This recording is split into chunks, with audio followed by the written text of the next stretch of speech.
పంచవర్ పరివర్తన అంటే ఏంటంటే ముఖ్యంగా 5 విషయాలలో మనం మార్పు తెచ్చుకోవాలి. చాలా వరకు మనం అన్నీ కూడా పాటిస్తున్నాము, ఇంకా మన లోపల మార్పు రావాల్సినటువంటి అవసరం ఉంది. కాబట్టి ఆర్ఎస్ఎస్ వాళ్ళు, మేధావులు అందరూ ఆలోచించి ఇలాంటి అంశాలలో ఇంకా మార్పు వచ్చినట్టయితే మన భారతదేశం జగద్గురువుగా నిలబడుతుందని వారి యొక్క ఉద్దేశం. అయితే పర్యావరణ పరిరక్షణ భాగంగా, పర్యావరణం అంటే ఏంటి? పరి అంటే 4, అంటే మన చుట్టూ ఉన్నటువంటి పంచభూతాలు, నింగి, నేల, నిప్పు, గాలి అన్నీ కూడా. అంతేకాకుండా మన చుట్టూ ఉన్నటువంటి మొక్కలు, జంతువులు, వాటన్నింటినీ కాపాడుకోవాల్సినటువంటి అవసరం మనకుంది. ప్రకృతి అనేది మన అవసరాలను తీర్చడానికి మాత్రమే ఉంది, కానీ మన కోరికలను తీర్చడానికి కాదు అని ఒక మహానుభావుడు అన్నారు. అంటే మనకి ఎంతవరకు అవసరం ఉందో దాన్ని అంతవరకు మాత్రమే వాడుకోవాలి. ఎంత కాలుష్యం చేస్తున్నామో మనందరికీ తెలుసు. ఇక్కడ వ్యవసాయదారులు ఎవరు లేకపోవచ్చు నాకు తెలిసి. ఎక్కువగా రసాయన ఎరువులు వాడడం వల్ల, తర్వాత పెస్టిసైడ్స్, క్రిమి సంహారకాలు వాడడం వల్ల ఏమవుతుందంటే నేల కలుషితం అవుతుంది.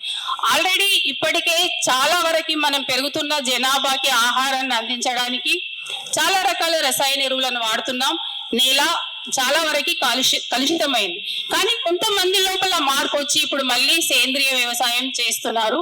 కాబట్టి మనం ఎంత ఆహారం తింటున్నాం అనేది కాదు, ఎంత ఆరోగ్యవంతమైనటువంటి ఆహారాన్ని తింటున్నాం అనేది చాలా ముఖ్యం.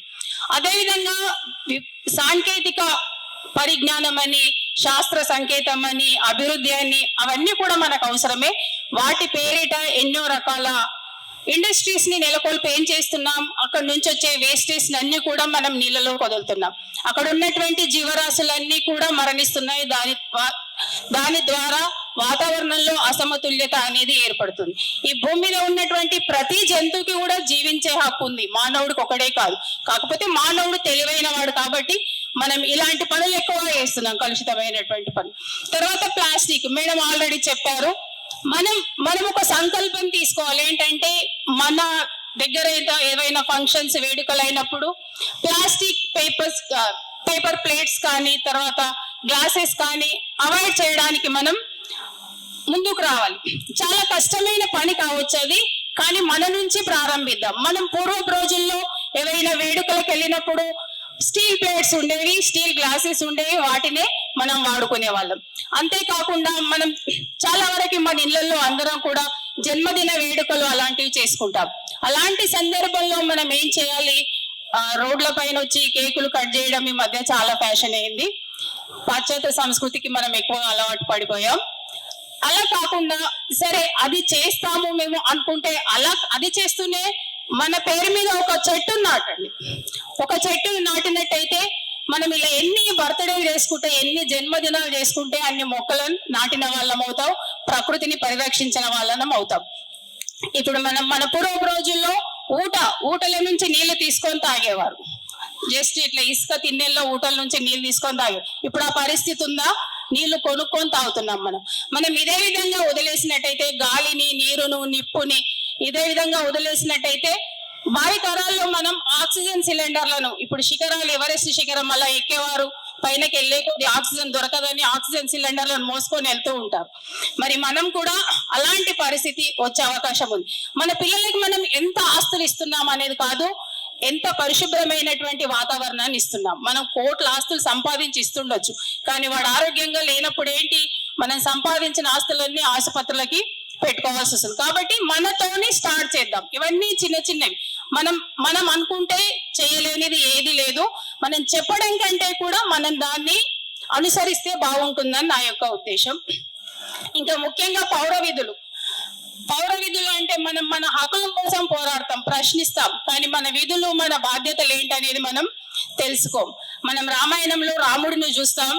రాముడు దశరథుడికి పెద్ద కొడుకు, మనందరికి తెలిసిందే. అతనికి తండ్రి ఆజ్ఞ మేరకు వనవాసానికి వెళ్ళండి అంటే తను ఏం చేస్తాడు? ఇప్పుడు మనమైతే ఏం చేస్తాం? ఎందుకు వెళ్ళాలి, నేను నా రాజ్యం కదా అని అంటాం. కానీ అలా కాకుండా తండ్రి చెప్పిన మాటని జవదాటకుండా రాముడు తన బాధ్యతలు నిర్వర్తించాడు. తర్వాత అన్న మీద ప్రేమతో లక్ష్మణుడు, భర్త మీద ప్రేమ ఆప్యాయతతో సీతాదేవి, ఆ విధంగా వాళ్ళు వాళ్ళ యొక్క విధులను నిర్వర్తించారు. వాటి నుంచి మనం నేర్చుకోవాలి, మన పిల్లలకు అవి ఆ విషయాలను మనం చెప్పాలి. ముఖ్యంగా ఇప్పుడు జనరేషన్ చూస్తున్నాం, నేను స్కూళ్ళలో చాలా చూస్తుంటాను. పిల్లలకి ఏంటంటే ఇప్పుడు సోషల్ మీడియాను వాడుకుంటున్నారు. ఇక్కడ అందరు ఉన్నారు కదా నాన్న, టీనేజ్ వాళ్ళు కూడా ఉన్నారు కదా. ఇన్స్టాగ్రామ్ ఎంతమందికి ఉంది? చేతులు ఎత్తండి నాన్న, చెప్పండి అమ్మా. ఇన్స్టాగ్రామ్ ఎంతమందికి ఉంది? స్నాప్చాట్ ఎంతమందికి ఉంది? ఫేస్బుక్ ఎంతమందికి ఉంది? చేతులు ఎత్తండి నాన్న. అందరికీ ఉంది, నాకు తెలుసు. 6th క్లాస్ పిల్లలకు కూడా ఇన్స్టాగ్రామ్ ఉంటుంది. దాన్ని మనం టెక్నాలజీని వాడుకోవడంలో తప్పు లేదు, దాన్ని దుర్వినియోగం చేసుకోవడంలోనే తప్పు ఉంది. మన విధులేంటి? పిల్లలుగా మీ విధులేంటి? ఇప్పుడు మీ వయసు ఏంటి? మీరు చదువుకునే వయసు. కానీ అలా కాకుండా సోషల్ మీడియాకి అడిక్ట్ అయ్యి చాలా తప్పులు చేసినారు. ముఖ్యంగా మనం తల్లులుగా మన ఆడపిల్లల్ని రక్షించుకోవాల్సినటువంటి అవసరం చాలా ఉంది. మనం చూస్తుండాలి వాళ్ళు ఏం చేస్తున్నారు. ఫోన్ ఇస్తున్నాం, తలా ఒక ఫోన్ ఇస్తున్నాం, తలా ఒక రూమ్ లో ఉంటున్నాం. వాళ్ళు ఏం చేస్తున్నారు అనేది మనం చూడాలి. ఎందుకంటే ఎవరెవరితోటో పరిచయాలు, కొత్త పరిచయాలు. నేను ఒక ఇన్సిడెంట్ చెప్తాను. నేను 8th క్లాస్ చదివే ఒక అమ్మాయి పేరెంట్స్ వాళ్ళు ప్రభుత్వ స్కూలే కానీ ఆర్థికంగా మంచిగా ఉన్నారు. అమ్మాయికి ఒక ఫోన్ ఇప్పించారు.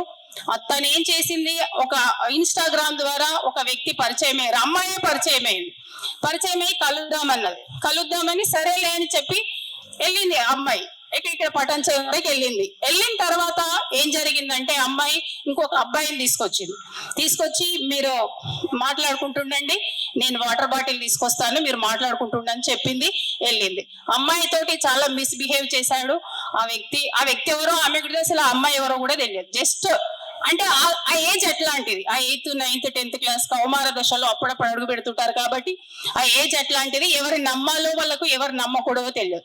తను వెళ్ళింది. తర్వాత అర్థమైంది అమ్మాయికి, తన దగ్గర ఉన్న రింగ్ తర్వాత చైన్ తీసేసుకున్నాడు, డబ్బులు తీసేసుకున్నాడు. అమ్మాయి ఎట్లొచ్చిందో తెలియదు అసలు. మొత్తం మీద ఇంటికి చేరి అంటే ఆమె కొంచెం అవేర్నెస్ ఉంది కాబట్టి, నమ్మి మోసపోయిననేది తెలిసింది కాబట్టి అలా వచ్చేసింది. మనం ఇలాంటి రోజు సోషల్ మీడియాలో చాలా చూస్తుంటాం కాబట్టి ఈ విషయాల్లో మనం ఖచ్చితంగా మన పిల్లల్ని ఎవరితోటి స్నేహం చేస్తున్నారు, ఏం చేస్తున్నారు అనేది ఖచ్చితంగా మనం వాటిని చూస్తుండాలి. మన పిల్లల్ని రక్షించుకోవాలి.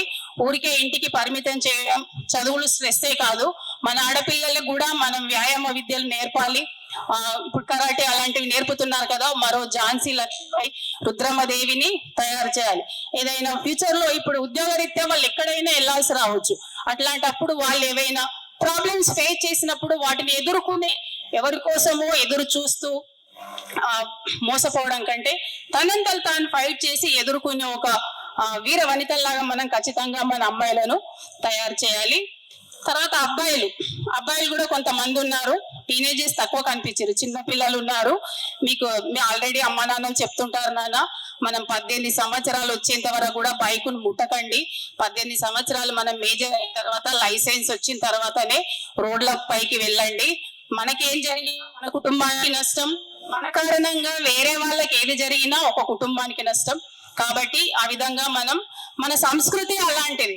మన సంస్కృతి సంప్రదాయాలను మర్చిపోకుండా మన విధులను మనం నిర్వర్తించాలి. తర్వాత సామాజిక సమరసత కోసం కూడా చేయాలి.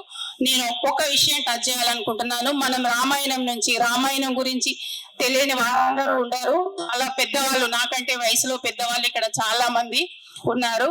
సామాజిక సమరసత రామాయణంలో రాముడు ఏ విధంగా ఫాలో అయ్యింది అనేది ఒకటి.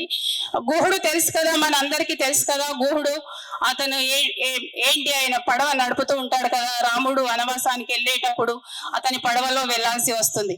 అప్పుడు గుహుడు ఏం చేస్తాడు, రామయ్య నువ్వు రాయిని తాకితేనే ఆడదయిందంట, మరి నా పడవని తాకితే ఏమైతుందో, మరి మీ కాళ్ళు కడగనియండి అంటాడు. అంటే అక్కడ అతని ఉద్దేశం అతని కాళ్ళు కడగాలి.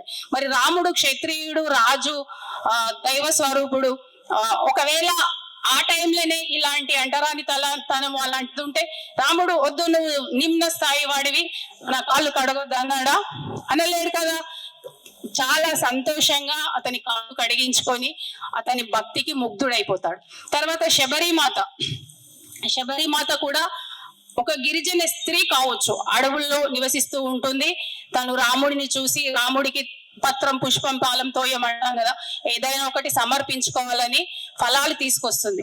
తీసుకొచ్చి అందులో అవి టేస్టీగా ఉన్నాయో లేదో అని చెప్పి ఏం చేస్తుంది, ప్రతి ఫలాన్ని కూడా టేస్ట్ చూసి బాగున్నవి రాముడికి ఇస్తుంది. మరి రాముడు నీ ఎంగిలి పళ్ళు నేను ఎందుకు తినాలి అని అన్నాడా?